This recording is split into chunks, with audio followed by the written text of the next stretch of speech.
Bada boom, realest one in the room. How you doing? I'm a certified G, bona fide stud. You can't teach that. And you are tuned in to IYH. Hi, this is Isla Dawn, and you're watching In Your House podcast. This is Alexis Littlefoot, the Big Flexer, and this is In Your House.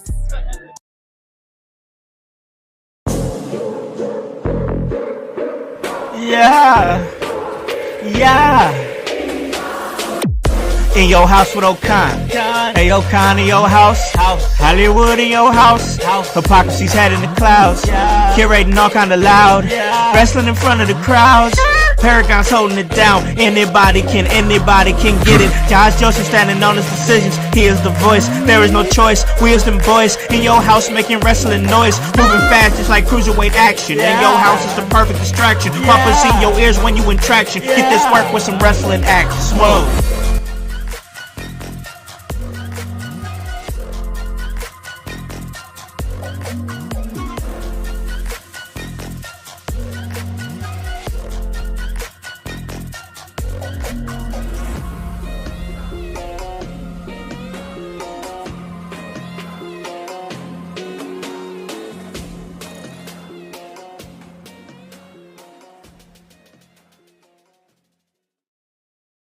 What is up, guys? What is cracking? It's the Con Man, and I'm in your house. And you guys already know the vibes. Anytime we slide on through, we're here to give you that work. When it comes to this professional wrestling business, and guys, it is Thursday, which means it's the day after Dynamite, which means it's time to talk some AEW Dynamite right here on In Your House. And shout out to Anthony Manzano. I see you in the chat over there, brother. We're about to talk some AEW, and hopefully you join us and joining me like they do every week. Is my brother's over here hanging and banging, doing our thing, talking a whole lot of professional wrestling. He does his thing over there at Gonzo Sports Room, Gonzo Wrestling Room. He's the OG of professional wrestling, OG Tony Gonzalez. What is up, brother?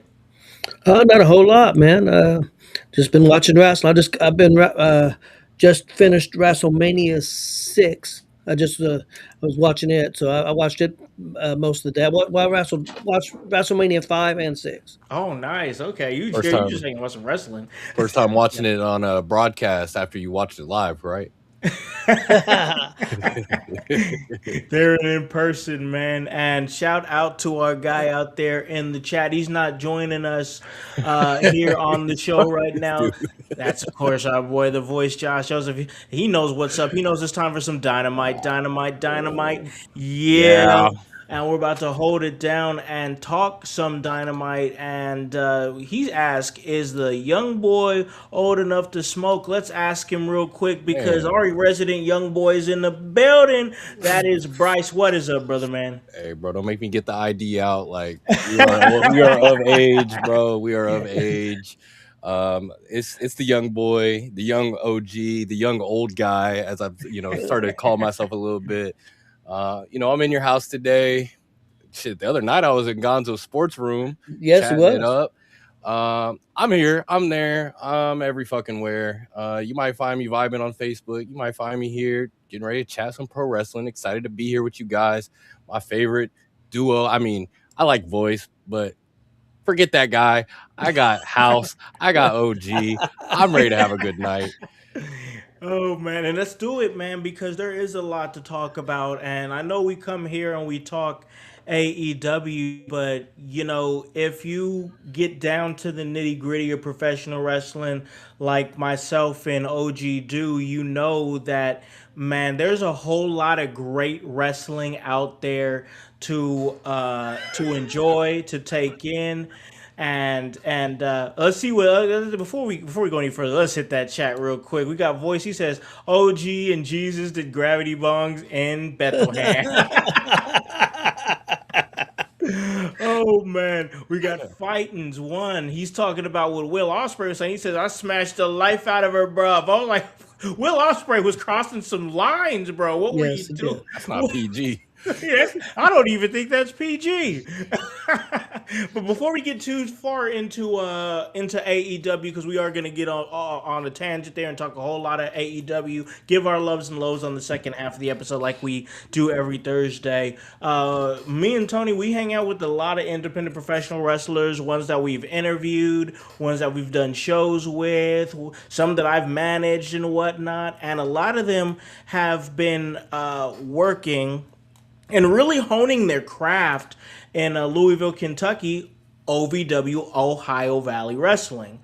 A lot of names that I've worked with and interviewed, names such as the lovely Miss Larkin, the bomb Eric Surge, Anthony Toatelli. I mean, so many different names. Leela Feist, Tegan Thorne, all these names that I've run into at shows, had on this show. I'm sure it's been on OG's platform at some point. Yep. They're working diligently and honing their craft and honing the craft of professional wrestling under the tutelage of Al Snow at Ohio Valley Wrestling in Louisville, Kentucky. Well, just so happens that opportunity has found its way to OVW, found its way to all these amazing talents that we've had so many run-ins with in many different independent promotions.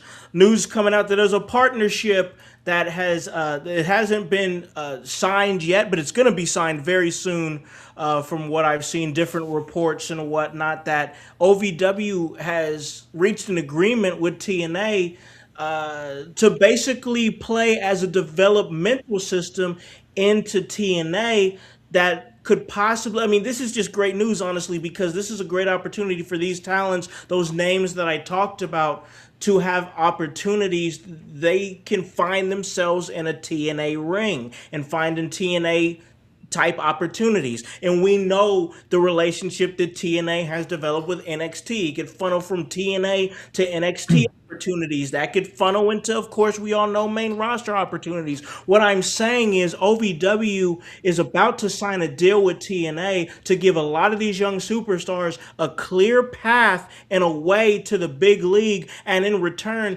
TNA is able to beef up their roster with some great young talent. OG, this is amazing news for Midwest professional wrestling. Yeah, I agree 100%. And it's what TNA has to do. They don't have the money to pay.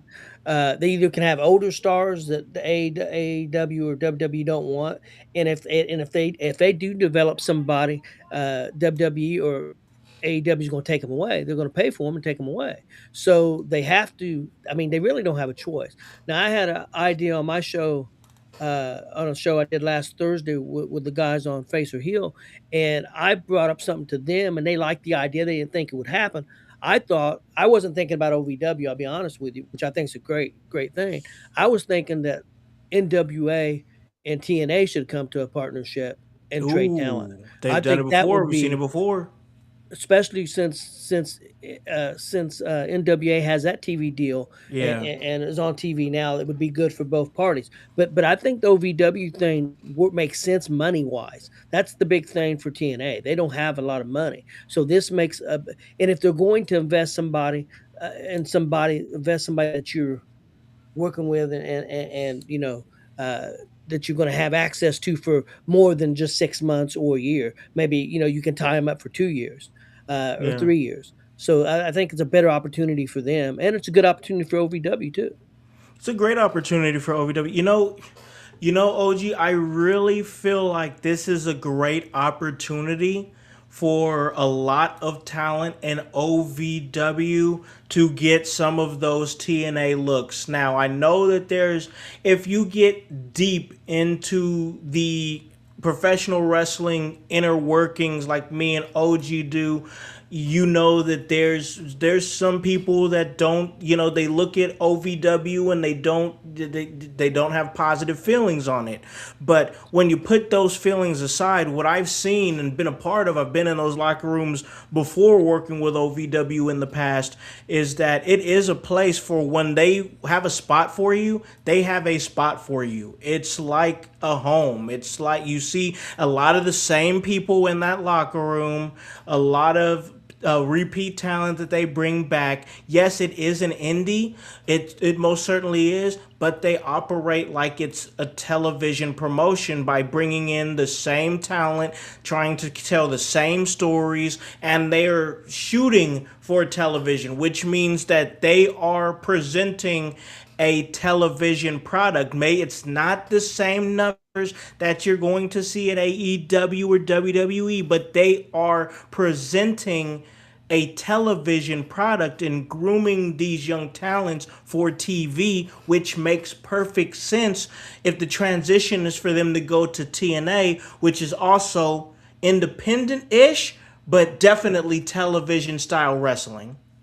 Yeah, I agree 100%. Yeah, I love the idea. I think it's a great move. I know there's been a lot of moves made by TNA recently that people got their eyes up about. Tommy Dreamer being uh, possibly let go or mutual decision, however you want to word it. Yeah. The one that got me was Sammy Callahan because Yeah. Sammy had been working behind the scenes and he got the phone call and he thought they was getting ready to offer him Tommy Dreamer's job, and he said no, they fired him. So he was shocked.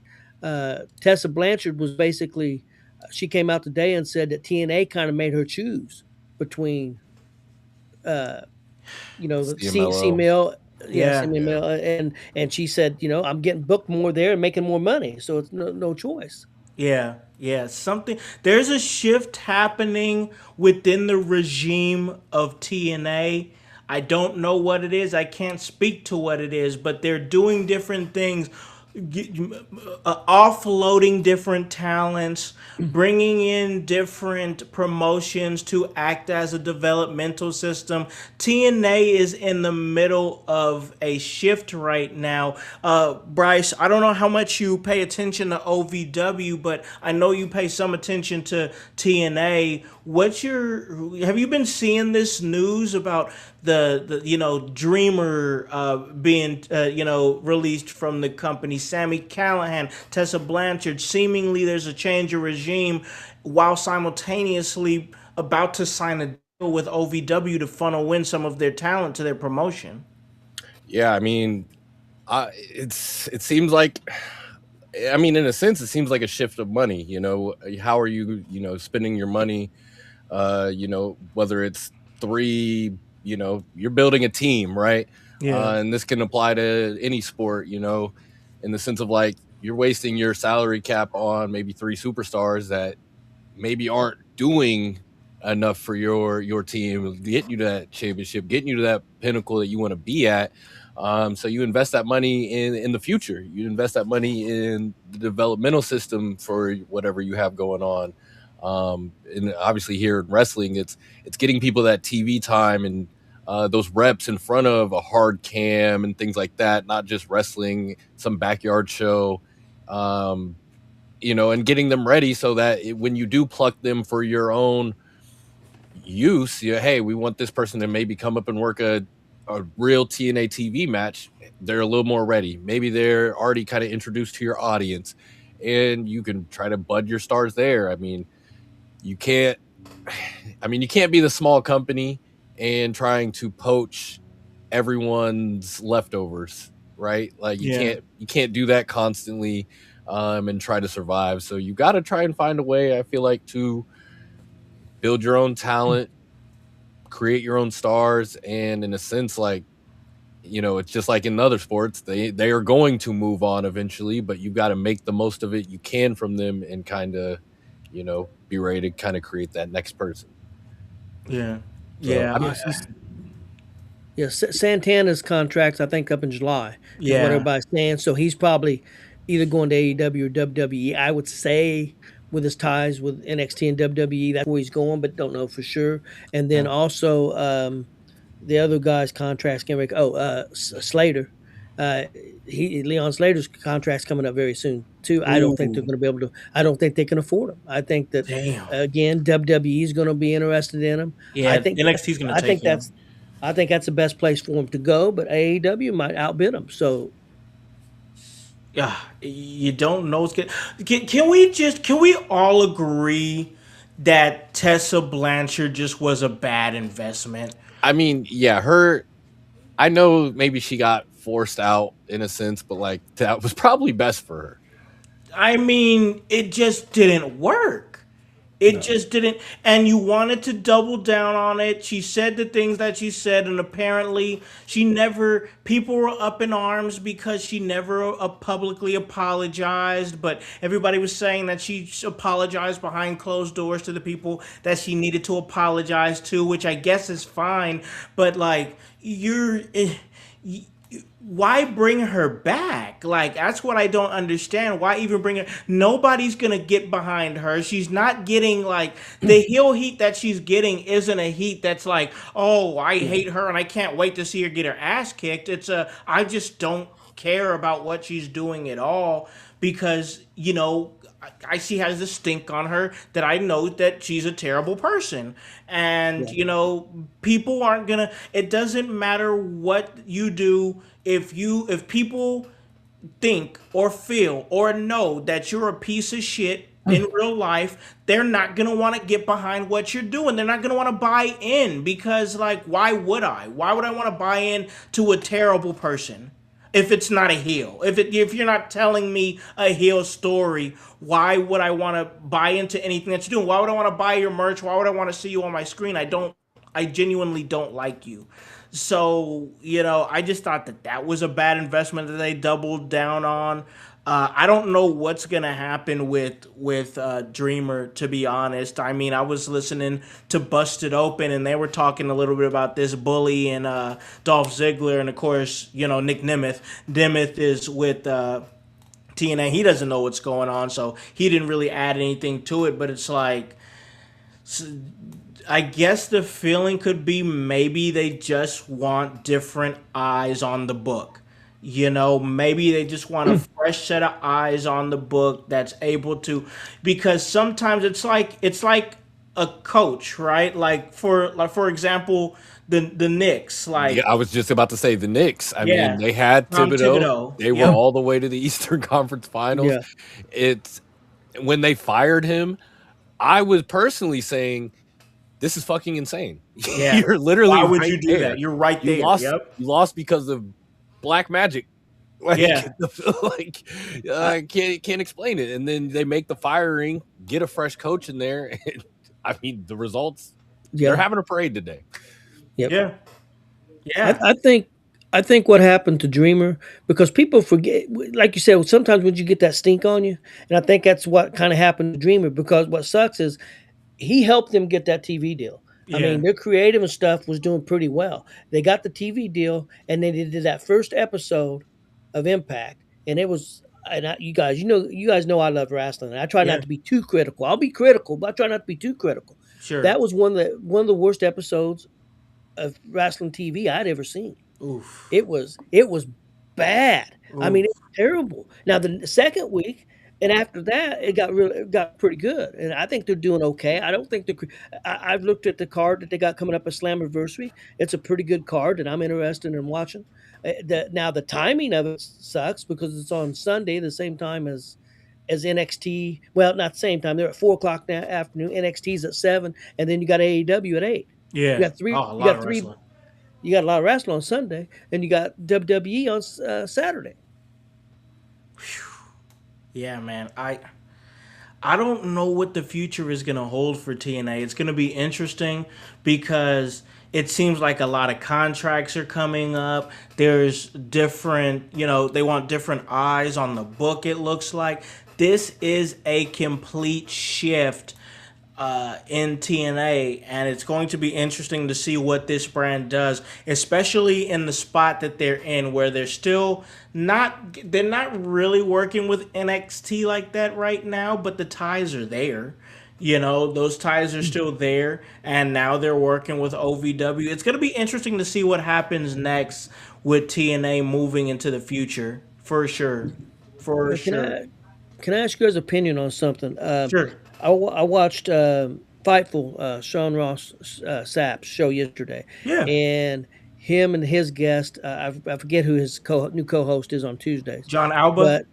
Alba, that's right. And they both said that, because everybody said that what's happening is WWE's getting ready to purchase TNA completely. That's why, and they said they didn't believe that because they said they don't have nothing worth buying other than the their library. Yeah. And I don't completely agree with that because there's a TV slot. Yeah.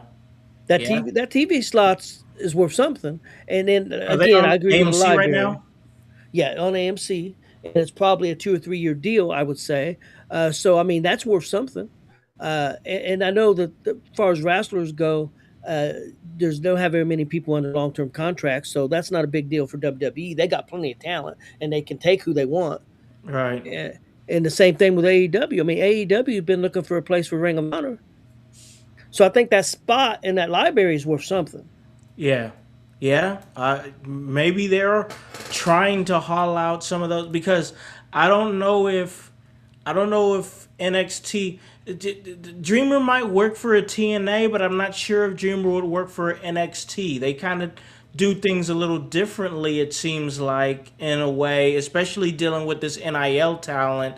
Once again, it's going to be interesting to see where it goes. But let's jump into this episode of AEW Dynamite. I thought this episode was a little bit slow, and I thought that it was kind of structured a little weird. A lot of story moving towards the main event and very little movement on other stories besides, I mean, and you said it, and I'll give you a chance to expand on it, OG, when I get your overall thoughts. A lot of match time on this Dynamite. I mean, an awful lot of in-ring bell-to-bell time, which, I mean, for their pay-per-views is good, but I think with us moving towards Forbidden Door, and of course we've already had our thoughts and opinions about Forbidden Door. It just feels light right now for AEW. Not bad. I'm not once again not bad, but like I just feel like things are kind of tilting and like there's ebbs and flows and like we're in the slower portion right now. OG, what's your thoughts on this overall episode or overall thoughts on this episode of AEW Dynamite? It wasn't bad, but it wasn't a real exciting one for me. Not that the wrestling that they had on was bad. I thought the matches were too long. Like I told you guys earlier, I mean, you had the match. It wasn't even 2 minutes with Tony Nese and Omega, and then you went into you had Mercedes match was 23 minutes. You had the Moxley match was 22 minutes, and then the only other match on the card was the main event, which I'm not sure that. I don't know how you guys feel about having 12-man tag match on this one, and then 2 weeks later you're going to have another I main hate event. it. You're going to be on a cage, but and that I was hate 18 it. minutes long. I think they're trying to tell stories. I mean, the way the show was laid out, you started with a promo with MJF and him getting his team. I thought that was great, and then you went into the Omega match, I guess if you want to call it that, and then you had the tag match with Moxley, and then you had two promos back to back with Ciampa, and you had Cage and Cope attack the dogs in promo. You had the package with Starlight Kid and Tekala's promo, and then you had another match, and then you had some more promos. I mean, I think they're trying to tell stories. I just don't. I think they just got to keep working at it. I guess. I mean, they're trying. I think that it just there's a big difference between WWE promos and their promos. At least it is for me, the way it hits. And don't get me wrong, WWE can be a little long winded on their promos sometimes. They can cut some time off their promos. So I mean, they're not doing everything perfect. Yeah. But it wasn't a bad episode. The ladies match, Mercedes match against Hazuki, which was the first time I've ever seen her. I thought was fantastic. Great I thought match. I thought the first 5 minutes was a little slow, but man, it just kept getting better and better and better. So, and there's nothing wrong with that. Again, could you tuck 3 or 4 minutes off that match? Could you tuck 3 or 4 minutes off the Moxley match and maybe give some other people some TV time? That would be my only complaint. But it wasn't a bad show. It just and then it was weird because I watched podcast. I watched JD. He said the show felt like it was 5 hours long and it was horrible. I didn't feel that way. I didn't think it was horrible. I didn't think it felt like 5 hours long. I thought it moved fairly well. seen another guy podcast who's a big AEW guy. He thought it was a 9.5 out of 10. So, Oof. so you get these guys to go from one to another. I just wish they would. I know they're trying to get views. So, Yeah. and I understand that. So there's nothing wrong with that. Both these people I'm talking about make big money. So I guess I don't know what the hell I'm talking about, but I'd rather just say what I think and Sure. try to be honest. Again, I'm being honest, but I'm broke. So Hey, that's all we could do is be honest, man. And I got to tell you, this episode for me, it was just structured weird. I mean, it was really structured weird to me in a way that there was some story in there that you mentioned that I was like, oh yeah, that did happen. They got to close that gap a little bit better. Let's hit the chat real quick. We'll go to Fightins real quick. He says, great Mercedes match, amazing Ospreay Swerve promo, one of the best by both. Yeah, I gotta say the Swerve, Strickland, and Ospreay promo, they did a great job of getting me excited for the match. I already knew the match was gonna be good, but they told a whole lot of backstory. They did a great job. I'll talk more about that a little bit later. We've got the voice. He says, for the love of God, please stop Christian and Cope from doing anything before the mic. If I wanted to hear old men breathing heavy, I'd visit Tony in the old man home after an hour of Viagra. Oh my gosh, boys. Oh my gosh. I oh shit. totally forgot that the Cope in Cage thing is even happening. I'm not gonna lie. I mean, I like the dogs, don't get me wrong. I just feel like right now there's still not a big enough focus on tag team stuff unless it has something to do with like the Young Bucks or FTR. Like the titles don't feel like the biggest thing happening in the tag team division. And I mean, that's probably not great. And Cope and Cage, this is probably going to be the last time they're ever going to be tag team champions together in their career. And I'm just like, I mean, that's where I'm at with it right now. Yeah. Bryce, give me some of your overall thoughts on this episode of AEW Dynamite. I mean, Cope and Cage, that's like watching the Warriors at this point. Like maybe Curry will give me 30, but like fuck this. Like I think from what I caught of this episode, I mean, this was a peaks and valleys type of episode to me. I mean, and like OG said, like the Omega Tony Nese match being like that just so they can really use just so Omega can get to his promo with Zack Sabre Jr. Yeah. But like sometimes I just kind of like, what was the point of the match in a sense? Like to let people see Kenny do his entrance? I guess. I mean, I don't know. It's just one of those things where like if you want, just do the promo. You don't have to waste a guy's like ring time. I feel like that's just a waste of time when other people could either get more time, like we were mentioning, maybe for their promo segments, maybe to have a different match go on, to showcase other things just in general. I thought the Bandido Death Riders was fine. I liked the segment backstage between Ospreay and Moxley. I liked the moment, Garcia kind of got under Ospreay's skin and he had him hung up by his shirt. I liked how Ospreay kind of pissy there, and then crashing out. Yeah, Mox was trying, I think that I like that part of their story. I guess they're trying to, get his emotion under control in a sense. Like you can be a killer without being a crash out. Yeah. And then AEW did what it always does in like the peak of the shows, Mercedes Moné and Hazuki. I mean, they went out and put on a great match. And there's really not too much else you can say about that. I think Cage and Christian, I mean, they were just a dud of a segment to me. I mean, they came out, did their attack. I think people were kind of okay on that. And then, like Voice said, when they picked up that mic and you start breathing heavy, it's like Jey Uso after he's eaten for 30 minutes. Like, yep. Gas, bro. We're old. Gas.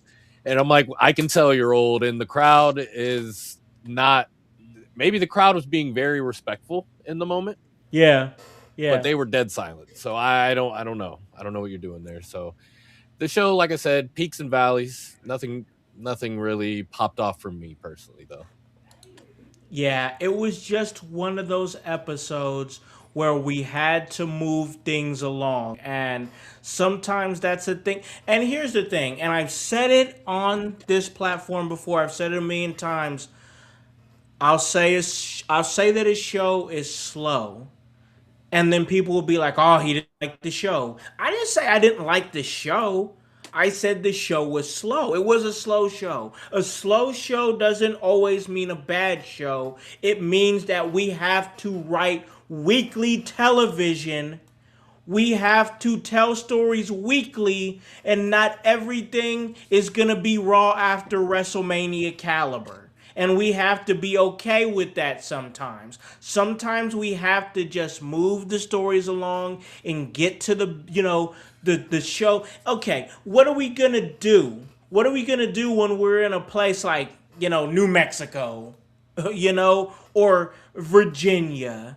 Or something. No disrespect to those towns, I'm sure they enjoy wrestling, but like they're waiting for the big moments in the bigger towns, and they're waiting for the pay-per-views, and they're waiting for the special events and whatnot. They're waiting to come to Chicago, they're waiting to run in New York. That's the thing that they're doing. I mean, sometimes you'll get something cool in a Idaho show when they're running over there or something, but like at the end of the day, we know what this is. It's a wrestling is like straight up hype beast type culture. Like we're trying to get the most hype. We're trying to, form the most aura that we possibly can.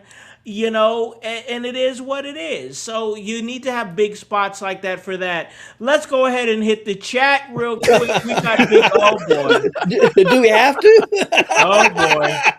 Let's hit the chat. We've got good. Big Glenn. He says OG would sound like an old 65 Chevy and What the hell? dilute him in oil change. What is going on? And then boy says, "Oh, Glenn, I know. I seen the live stream of his last checkup." And you know what, voice? What are you? Well, this chat is unhinged. That's got to be a HIPAA violation. And Glenn don't need to be helping Josh. Josh is fine on his own. Glenn, stay I out of know these two together, they're trouble, man. Well, what I think it is, Josh couldn't make it today, and you guys know I sent a video. I think he's a home cooker. That's all I'm gonna say. I think you're right. Why can white people cook better than black people? I think that's what Josh is home doing right now. Is what I think. Oh Oh, no! I love that. I saw that and I just laughed. I just thought it got was home hilarious. from work and I Last cracked thing up. I Hilarious. expected out of OG today. I know, I sure didn't. I was like, the voice in that? I was like, no, it's OG. and that made me laugh even more. I love it. All right, guys, let's go ahead and hit this commercial break because we do got to hit our loves and lows. And I really enjoyed this conversation.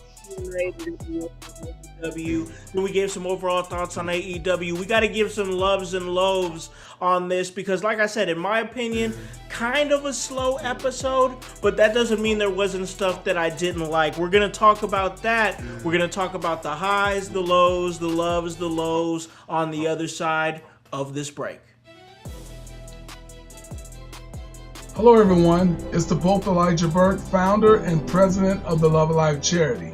I wanted to take this brief moment to share with you my charity's continued humanitarian efforts to positively impact the impoverished communities in and around the greater Jacksonville area. This cannot be possible without your support.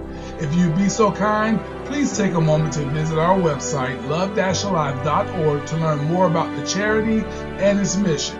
Also, feel free to donate to our 501c3 organization that operates off of the donation of the public, which is you.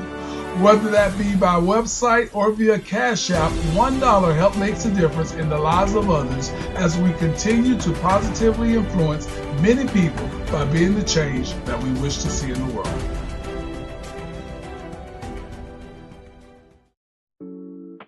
Welcome to the Brainbuster T-shirt website where your favorite podcast team in your house lives. Look at all these fantastic options you have. If you want want that sweet hype? We got it. You wanna be divinely designed to yours? Have you lost your voice? We have all that voice merch for you. Are you just a part of the household? We got that too. Brainbuster Tees is where YH live.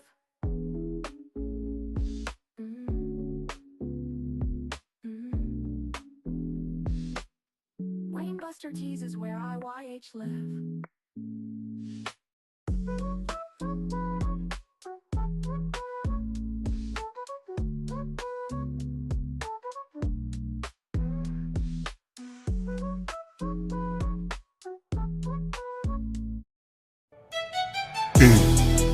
Hey guys, it's the executive producer of the In Your House podcast, Alakon the Con Man House, here to tell you on this commercial break to like and subscribe to In Your House on YouTube. Follow us on Facebook at the In Your House Wrestling Podcast. Subscribe on Twitch at Team IYH. And remember to follow us on Apple Podcasts and Spotify. And leave a review and 5-star rating. We thank you for your continued support. It all helps for us to stay charted and continue to give you that work. Hey guys, welcome back to In Your House. We're talking some AEW on the AEW Dynamite Review Show. I'm hanging out with OG Tony and the young boy himself, B York. We're talking AEW, but of course, I got to shout out our sponsor, that is Gully Nutrition. And man, you got to get that wellness journey started with some of the apple cider vinegar gummies, some of the ashwagandha gummies, the matcha mind gummies. All you got to do is go to Gully.com, enter promo code IYH, get that 10% off, and let them know that In Your House sent you, and check out everything we're doing on Facebook Live, on YouTube, on Twitch. We're on IG, and then later on we're going to be on Apple Podcasts and Spotify. So it's time for us to do the loves and the lows for this episode of AEW Dynamite. And then, of course, at the end, we'll go around and get our ratings for the show. We're going to start with Bryce this week. Give me some loves, give me some lows. Oh, you're muted, bud. There you go. Once a show, right? At least once. I'm good for it. We were on the break. I didn't want to say anything crazy. My love for the week, I don't really have anything in particular. I mean, I love the wrestling the show puts on week to week. And a couple of the segments I just really enjoyed. Like I said earlier, I mentioned the Death Rider scene with Ospreay backstage, kind of dealing with Daniel Garcia heckling him a little bit, and Daniel Garcia kind of gave me shades of it's like shades of Jey Uso, not to necessarily bring up the other show, but it's like that kind of he's gonna get his little the leader is kind of telling him what to do, and he's like, I gotta say it too. I gotta get my shit off too. And it was just kind of funny to have that moment. And also Andrade, who's kind of like one of my favorite parts of the weekly television right now. Just his inclusion into the team. They all Don Callis was setting up. I think they had Trent Beretta there looking like he was ready to go. And even Andrade was like, yeah, my guy is ready. And then they picked him. Yeah. He hates MJF. And how so I just enjoyed that. My low wasn't necessarily about the show. My low is about the upcoming pay-per-view Forbidden Door. I think they just need to retire the name. They need to go away from it. And right now, the way that card is kind of shaping up, it's nothing really of importance seems to be on that show right now. So just some things that are kind of taken away from if I was wanting to get that as a pay-per-view, it's just a struggle to be somebody to want to buy in right now. Yeah, I feel what you're saying. I also feel what Fightins here is saying. He says Andrade is using every second he gets to do something memorable. I agree. We've been talking about Andrade for the last week here, and I think that we got to get to a point. I do feel like things in AEW are kind of getting a little predictable right now. You think they should give him a chance? You know, I AEW needs to take some shots again. And here's the thing, and it sounds so weird to say because they've been taking shots, but like I I get where we're going with Will Ospreay. I think we got to do that. I think we got to make that hard push to do that at London. That's something that's obvious. I think everybody wants to see. And if we move away from that, I think that it's like, what are we going to do? But I think that past that, I wouldn't put Andrade against him immediately because if you put Andrade against Will Ospreay immediately after Will Ospreay wins the title at All In, then nobody's going to expect Andrade to win. I think that you got to give him Andrade a little bit down the line to up that believability factor for Andrade and keep Andrade getting some key wins. Maybe he pick up a victory over MJF, which would be great for him because at this time MJF wouldn't have the title, and it would be great for MJF, or it would be great for Andrade to pick up a win over MJF to fuel his belief and fuel his case that he should be competing for the AEW World Heavyweight Championship. And I think that if we got to go with Andrade because they're already teasing it a lot right now with him not liking MJF, him being pushed back and by Don Callis and saying, you're going to be a future world champion, but right now, do the match. And it's like, if I'm Andrade and I'm looking at myself and I'm looking at my cardio, the way my body is, the way that people talk about how Andrade is one of the best in the ring overall, and I'm looking at it in the character aspect, like how I'm in character, I'm like, how much longer are you expecting me to play second fiddle or be a catalyst to help this guy win the title when I've been here, there, and everywhere. I'm probably never going to get this close to, fighting for this championship again. And I still have a lot of good years ahead of me. I don't want to be a second fiddle. I want to win this title now. There's a good little sub story they're telling with Andrade that I think they could come back to down the line. So that's my thoughts on it. I like what they're doing with Andrade right now, and it's good stuff. But let's give it over to OG. Get some of your thoughts on the show. Some loves, some loaves. What do you got? It's weird because I think AEW and WWE is kind of same boat right now. I think everything they're kind of doing is kind of filler in a Yeah. way until they get to their big shows in August. Yep. So I think it's what it kind of is about. I think is part of the problem. Uh, yeah, loves what I really loved. I thought Swerve took a step in the right direction Yeah. with his promo. He seemed more like Swerve to me than he had, and maybe that's because he was in there with Ospreay. I don't know, but I like that direction. The other love was the women's match with Mercedes and Hazuki. I really loved that match. Never seen Hazuki before. I wish they would have did. Maybe they did. I could have missed it. I wish they would have did some video packages a little bit more. And I think she did maybe wrestle on Collision here recently or something, which I don't Yeah. watch Collision a lot, but that would be my only negative on that. But I really love that match.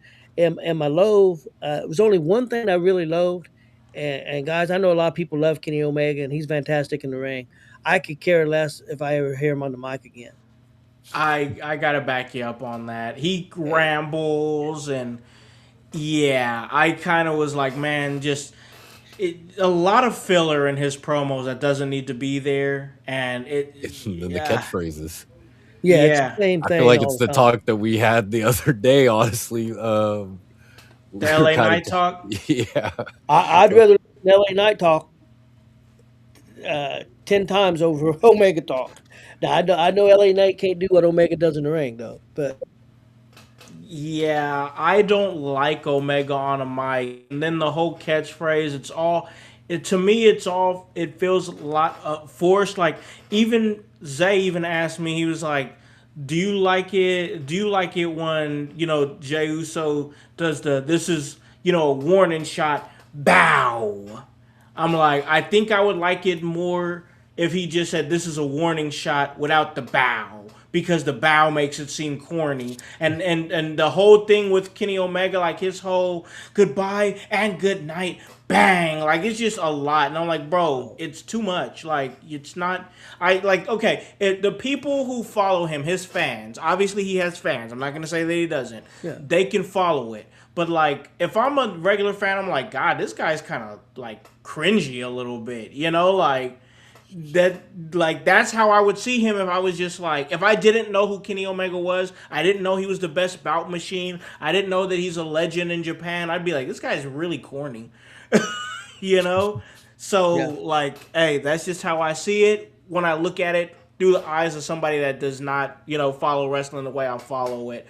But, you know, I thought that the Mercedes Moné and Hazuki match was really good. Mercedes Moné just really coming in and taking care of business upon her return and putting out really good matches upon that return. I definitely think that's a high for me. Another high for me was definitely the beginning segment. I think that when you put MJF in any situation, and MJF is always going to be a love for me. You know, he always hits it out of the park. He gives his reasoning. He put over everybody. He put over the entire heavyweight division. All the guys coming for him.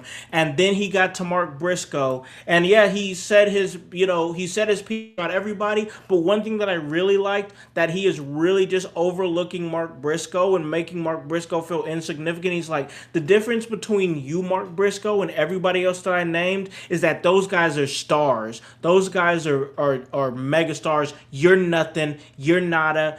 Only reason that we all feel bad for you because your brother died. You could hear kind of a collective like, ooh, like even in the crowd, like even I felt it. I was like, oh, you know, because it's like MJF, he'll hit low. How low is he gonna hit? How low is he gonna hit? He reeled it back in. But I was like, how low is he gonna go? Like I was like, he mentioned the brother. What are we going to see MJF do next? But then he reeled it back in and got right back to the promo. And just the whole flow of that entire segment, that entire promo was just laid out perfectly. I mean, he put over the talent. He said, hey, Mark Briscoe, fuck you. You don't deserve to be in the same room as me. We don't deserve to breathe the same air. Here's the guys. I'm putting together an all-star team.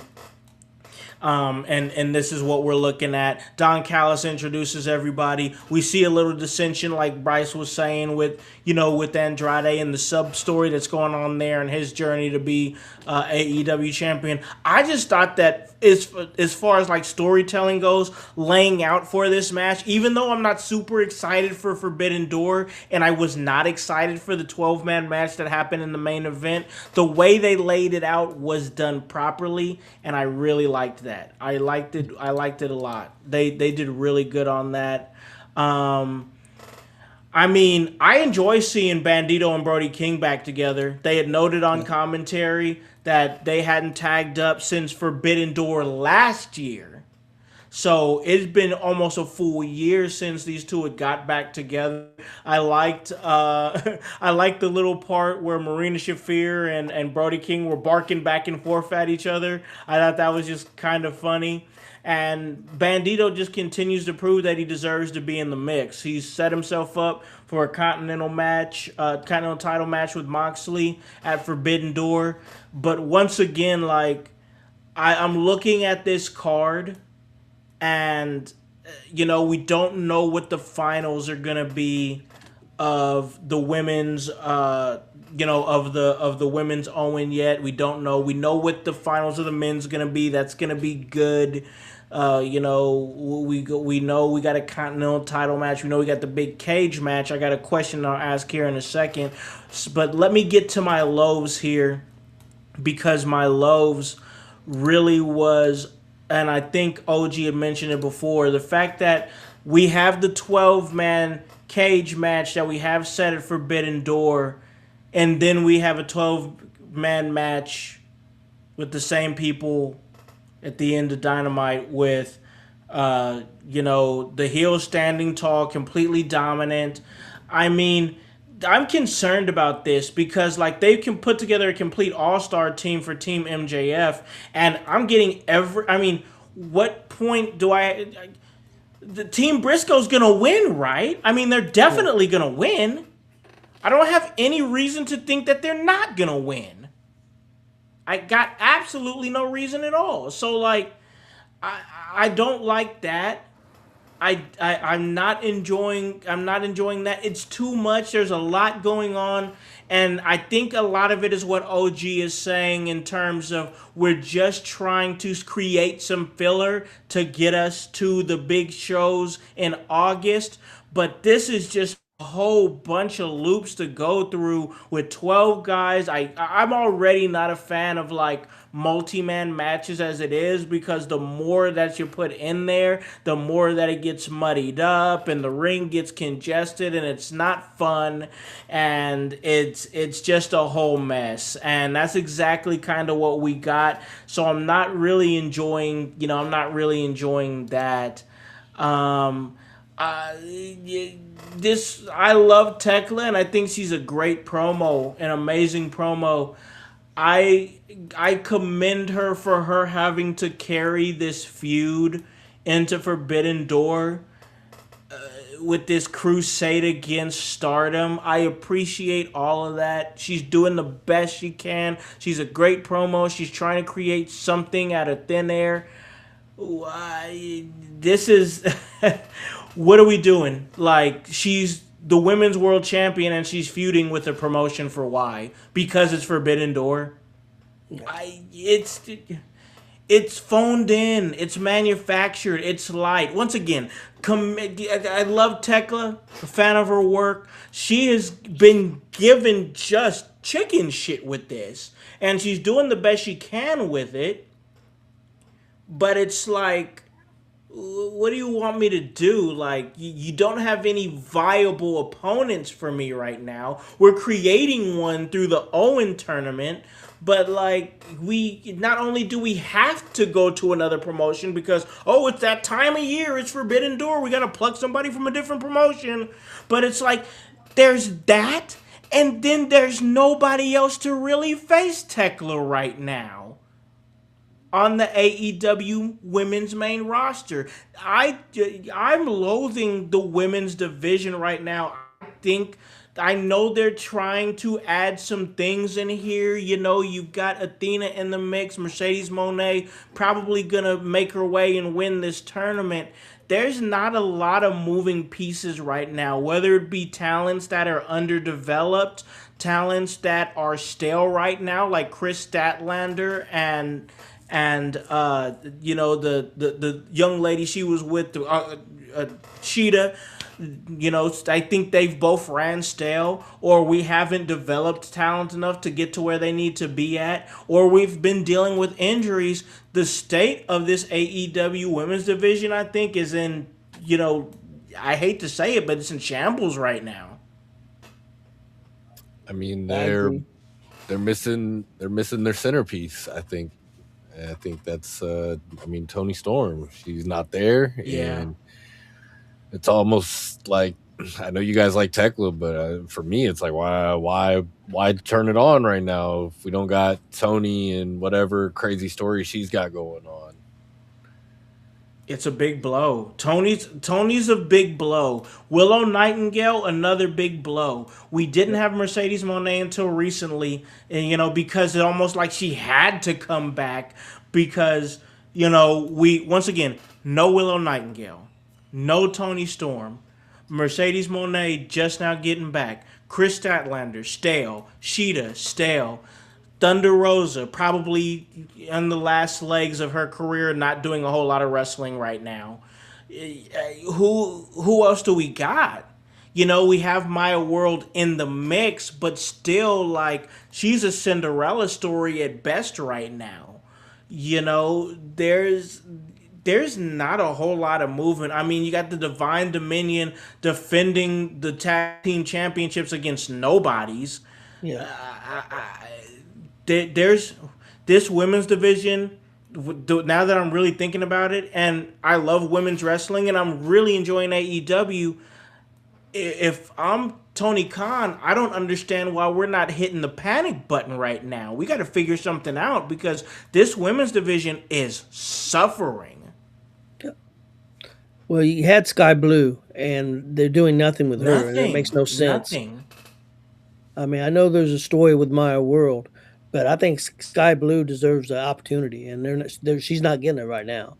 No, no, she's not. I mean, the women's division is just it's a disgusting spot right now because there's just not a lot moving. Like, and even like if I'm looking at it as the chess master, as the booker, the guy, I'm like,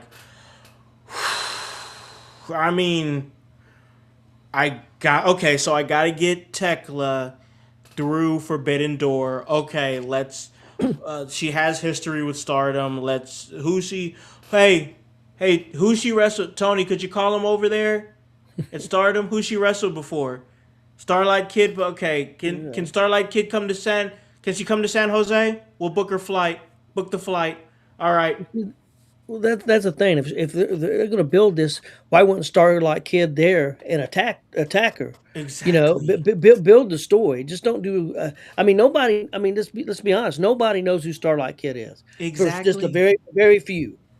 I Yep. had never heard of her before, and I'm not. And I heard that she's great, and she probably is.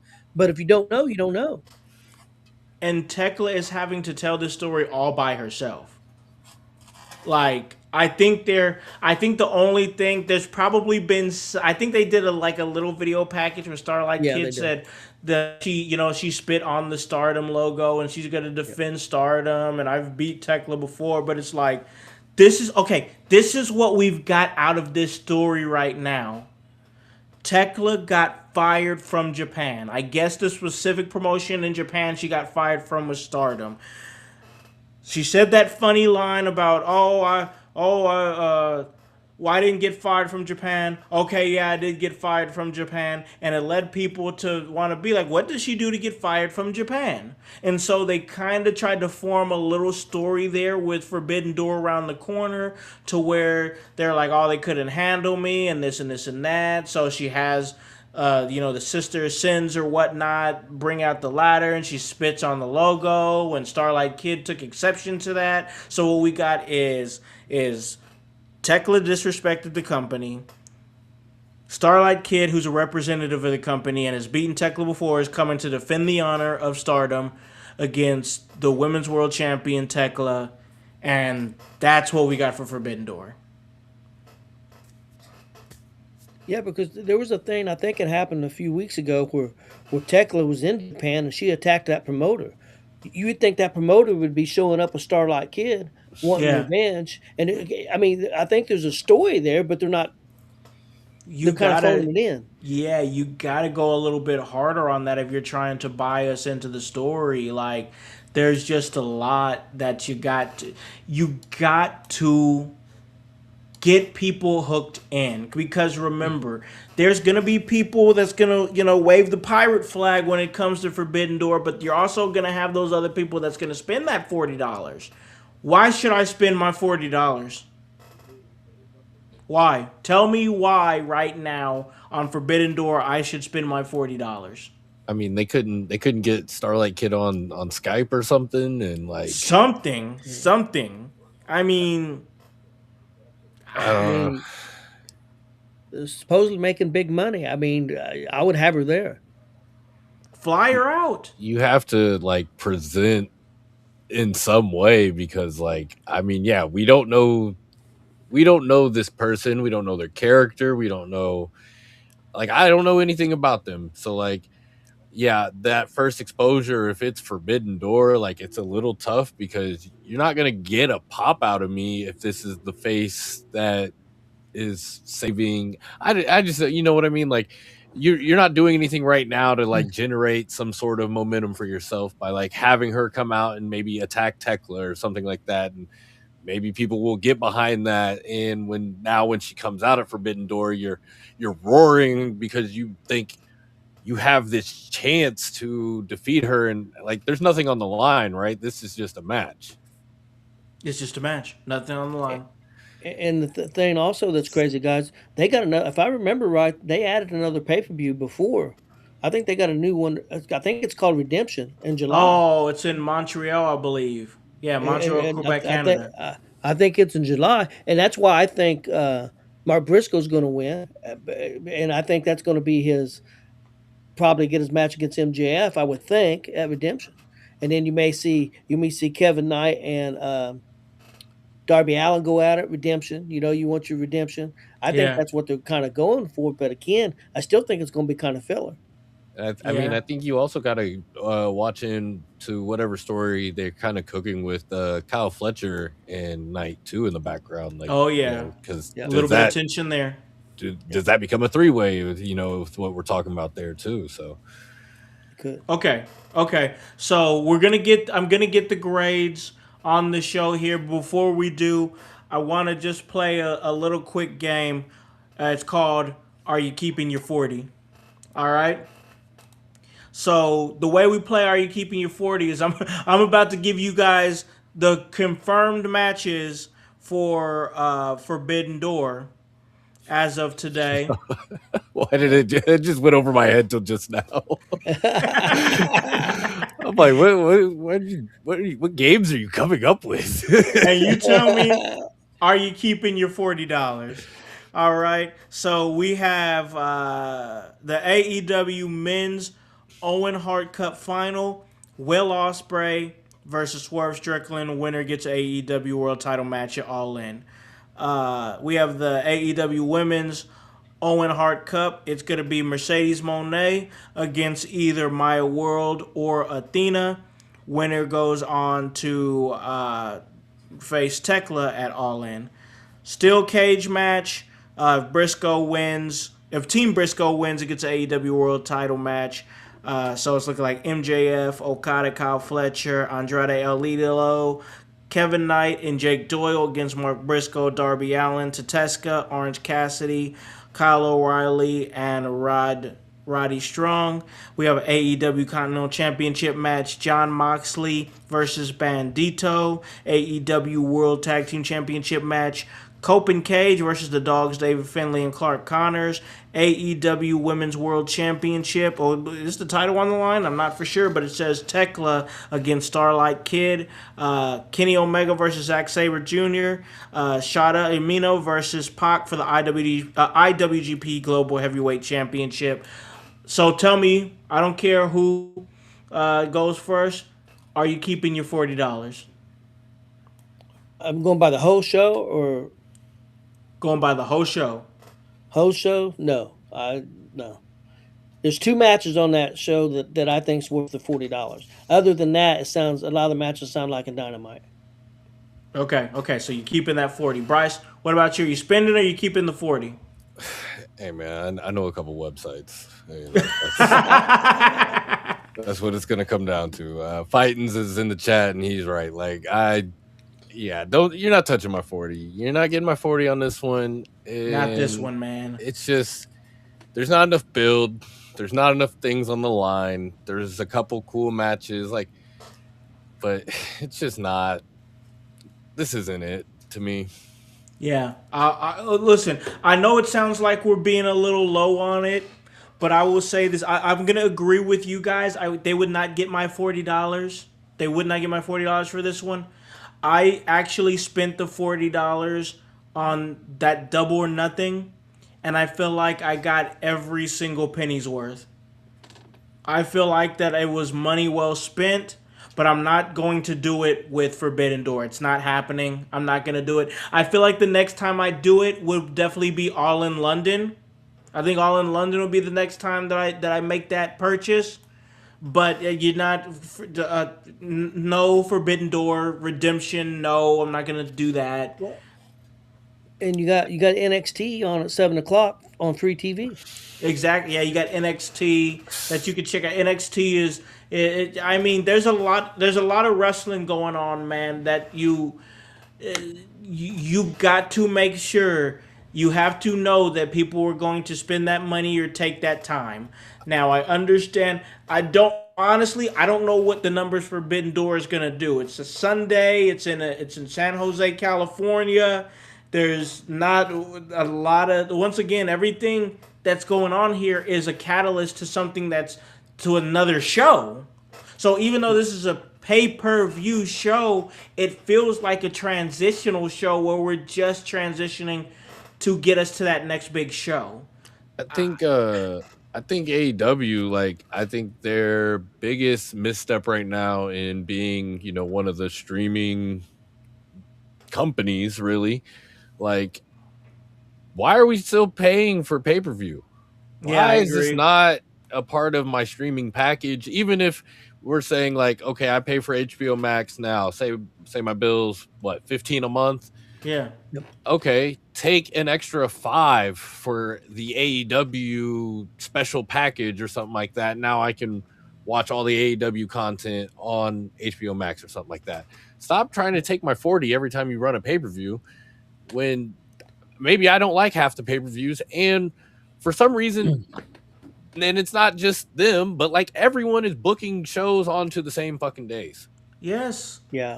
Like I can't watch everything. You can't watch everything. No. You can't watch everything. And here's another thing too. If there was a time where for good, bad, or ugly, UFC is making money and always people always UFC's popular, man. Like everybody loves a good MMA fight and whatnot. You had to spend $60-$70 to get one of those pay-per-views. You had, if you wanted to get one of their Saturday night pay-per-views, you were spending a pretty penny, or you were chipping in with your buddies, and you were all putting in $20 towards your budget. The Paramount Plus. God bless. All you got to do is throw on Paramount Plus, and you can catch all the UFCs. If UFC is not charging me extra for their content, and I'm sorry, I love professional wrestling, but I'm not in too much of an echo chamber to see that UFC is more popular and probably makes a lot more money than WWE does. How come I can get their pay-per-views with my package, but I have to pay extra for an AEW show? Yeah. Well, see, that's where ESPN messed up. The $30 was too much. I think if they would have said $19.95, I think they would have had a lot more people would have bought that because I just think they would have.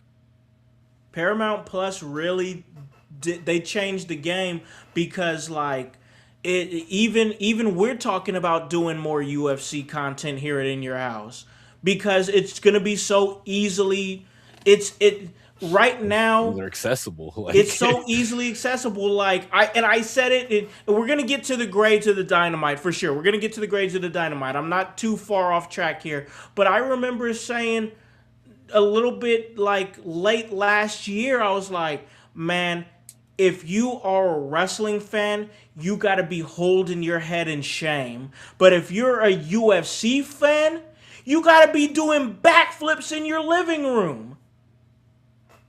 You're saving all kinds of money catching all these UFC events, all these UFC pay-per-views.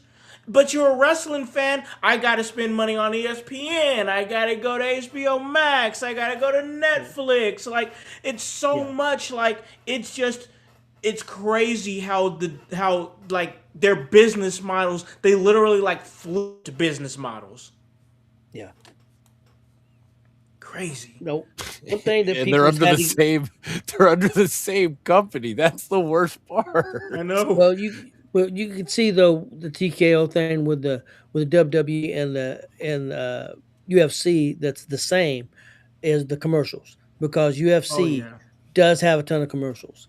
So much downtime between a fight. That's my hardest thing with UFC. It's even worse as far as downtime. It's 30 to 45 minutes in between fights. Ooh. It can be tough sometimes. Ooh. Yeah, it can be tough. So, but I've watched UFC for a long time, been a fan. I remember many years ago, my son Chris was very young. I went and rented one of the first UFC tournaments. That's before there was weight classes. I had never seen it. Yeah. Never seen it. We put in that damn tape, and this great big old dude was like 6'6" and 300 pounds, and he was taking on Tank Abbott. And I said, this dude's going to kill Tank Abbott. What the hell? And Tank Abbott knocked him out, and this dude went into convulsions. I said, what the hell are we watching? You know, I had never seen UFC. I'd heard about it. It was just Right. nuts. It was nuts.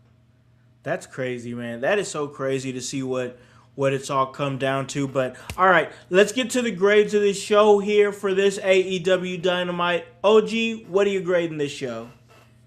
I'm gonna give it a 7. If it wouldn't have been for the Mercedes match, I'd probably give it a 6. But I'm gonna give it a Yeah. 7. And I usually don't give much lower than 7s, but I'm gonna go 7 because the Mercedes match was good. Again, there was nothing on this show that was super horrible. There was just nothing on this show other than some of the wrestling that was really really great. So, but I give it a solid 7. Yeah, it was a transitional show where we're just kind of slightly moving. When I talk about shows like this, I feel like we're just moving pawns. Like we're not doing anything dynamic. We're not moving the queen across the board or anything like that. We're just moving the pawn up one spot. And that's kind of how I feel with shows like this. They've done it on Dynamite. It's happened on Raw. It's happened on SmackDown. Yep. It's inevitable. You're going to have a slow show. Bryce, what are you grading this show? Yeah, I mean, I'm right with you. I mean, they can't all be tens, can't all be the go home show to Mania, and they can't all be the Raw after Mania type of thing. So, No. I'm giving this episode, I'm giving it a 7 as well. Like I said, there was peaks and valleys here. I mean, there was definitely things to really enjoy, and maybe some reason to go see what else is on the TV guide. Yeah, for sure. I gotta say, there's no reason for me to try to be different just for the sake of being different or anything like that. I think both you fellas are hitting on the head. I think it's a solid 7. I mean, if I'm thinking about it, I'm like, hey, we just hit a single. We just got on base. That we didn't hit a double. We didn't do anything sexy or anything like that. We just got on base. And as much as fans love to rip those shows apart, and even we get real critical about shows like that. At the end of the day, not everything could be a major swing. Not everything can be, oh, we're going to put the world title on this guy tonight on a random night in Seattle. We just have to get to the next chapter, the next part of the story, the next scene. It doesn't need to be explosive or sexy or anything like that. We just got to get there. We got to move pawns. We got to hit a single. We got to get on base. We have to continue driving stories on weekly television. We're telling you these stories every single week. We have a single time slot to do it. We don't got to rush here. We got our big show at the end of August. We got time to build here. It was a solid 7 out of 10. They did a decent job. It's fine. That's what I say about the show, fellas. It was fine. Yep, I agree. All right, let's slide on out of here because I know OG has another show coming up, but I'll let him tell you about it. OG, of course, it's always great to have you on the show. Go ahead and tell them where you're at and everything you're doing. Well, coming up here in just a little bit at 8 o'clock, over on our Gonzo's Sports Room, Gonzo's Wrestling Room, we'll be having Face or Heel Pro Wrestling Talk. We'll have a lot of different topics. We'll be going over all the week in wrestling and got a bunch of topics that we'll talk about. And then at 10 o'clock, got Gonzo's Sports Room. We'll be talking a bunch of different sports, the World Cup. We'll be talking a little bit about the parade today, a lot of different stuff. So please tune in. Right on, man. I love it. I love hearing you guys do your show. Sometimes I'll drop in and just show some love when I get a chance to. I know Bryce was on the show recently. I'll let him tell you about that. Everything else that he has going on, Bryce, where can they catch you at, brother? They can't catch me. Where's Waldo?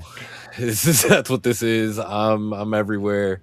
I literally did a Money in the Bank cash in on the Window Liquor show on Tuesday. Yeah, you did. It was a great listen. I'll just pop up anywhere. All right. So you might catch me at Gonzo Sports Room. You might catch me here. You might catch me Sunday on a house party. You might catch me Tuesday. I might sub in. I might just make my presence known because I don't give a damn. I don't know where else. Smoke Sesh. Whenever we do that again, it's kind of it's coming again. I promise. We're just schedules, man. Yeah, schedules are tough, man. You know, when you're trying to do something live and in person, schedules are tough. But it's definitely something we're gonna get back to. you just, yeah, like I said, you can't catch me. I'm not gonna say I'm in a definitive place, other than you can catch me at the gym. Hey, Catch right me at the on, damn man. gym. Yeah, you're in the working, bro. I see you in there working, doing your thing, and you're also working here, man. I think you're doing a lot of great work. I was even telling Voice that I was like, man, he's just moving at a pace right now, where he's showing up on shows, doing good stuff for the page and everything. I really do want to get the sports show idea off the ground and really get that moving, because I think once we get you into a rhythm with that, which I would love to produce that, I just feel like once we get you in a rhythm, you're gonna be in such a way that you're so well versed in so many different sports, and like you follow so many different sports, that I think if we get you locked in on that to where you're able to do a show and just kind of talk about what you want to talk about in the sports world, and we just get a time slot locked in that you can do, that I can help produce it. I don't need to be the the front focus or anything like that. Just somebody for you to bounce off of, to get your thoughts out and everything. And like, yeah, man, I think that you'd be good at that, and you're doing great work here in your house, man. So I'm excited for everything that you're gonna be doing and whatnot. OG, of course, it's always great to work with you every single time I get a chance to. It's great, man. Of course, I've got some big shows coming up.